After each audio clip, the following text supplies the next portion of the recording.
Pourquoi je devrais avoir encore d'inquiétude? Je ne vois pas. Pas d'inquiétude. Aucune.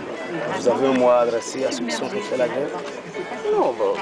Je ne suis pas syndicaliste, je ne suis pas non politique. Moi, je ne peux pas ni autoriser ni interdire la grève. La grève, c'est un droit. Ceux qui veulent faire la grève, ne peuvent faire la grève. Mais on ne doit pas interdire à ceux qui veulent travailler de ne pas travailler. C'est ça, c'est tout. Merci.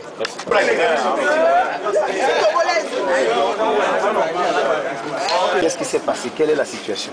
Je tiens à vous remercier pour votre présence ici.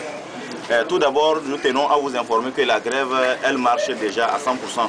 Les consignes sont respectées dans tous les services. Dans tous les services, les consignes sont respectées. Seuls les services minimums assurent ceux définis par le syndicat. Et secondo, nous avons constaté ce matin que notre CHU a été pris d'assaut par les forces de l'ordre.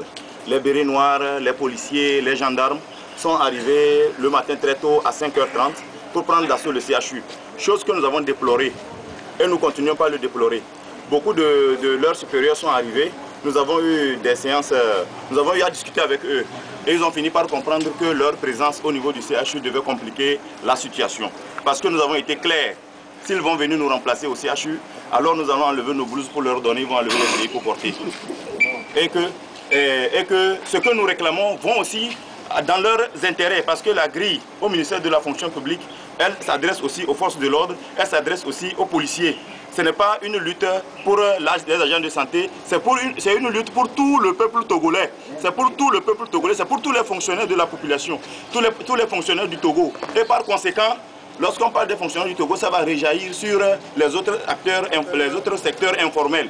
Et nous pensons que notre lutte est légitime et justifiée. Nous irons jusqu'au bout, jusqu'à ce que les 8 points que nous réclamons soient effectivement accordés à tous les fonctionnaires du Togo. Nous sommes devant la morgue ce matin. Quelle est la situation? De toutes les manières, les consignes syndicales ont été claires.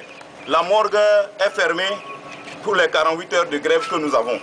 Mais nous avons appris depuis hier que le ministre a réquisitionné certains de nos collègues pour travailler au niveau de la morgue.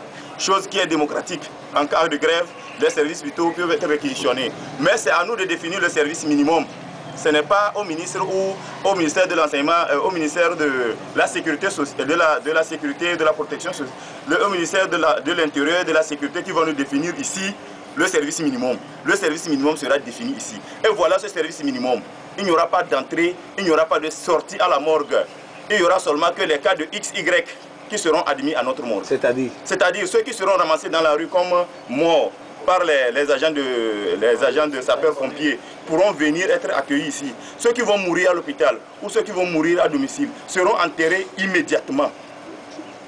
Merci beaucoup. Et s'il y a un corps en putréfaction? Il y aura tous les corps qui sont au niveau de la morgue seront traités. Nous n'allons pas, c'est-à-dire que tous les corps qui sont déjà à la morgue sont déjà traités. C'est l'occasion aussi de lancer un appel à tous les fonctionnaires qui hésitent de rentrer dans le mouvement, que l'heure est grave, qu'il faut qu'ils rentrent dans la danse pour que le combat puisse être bien mené. Et je pense qu'à l'issue de ce combat, la lumière va jaillir sur le fonctionnaire togolais. Vous les autres agents, c'est votre avis? Oui. C'est votre avis? Oui.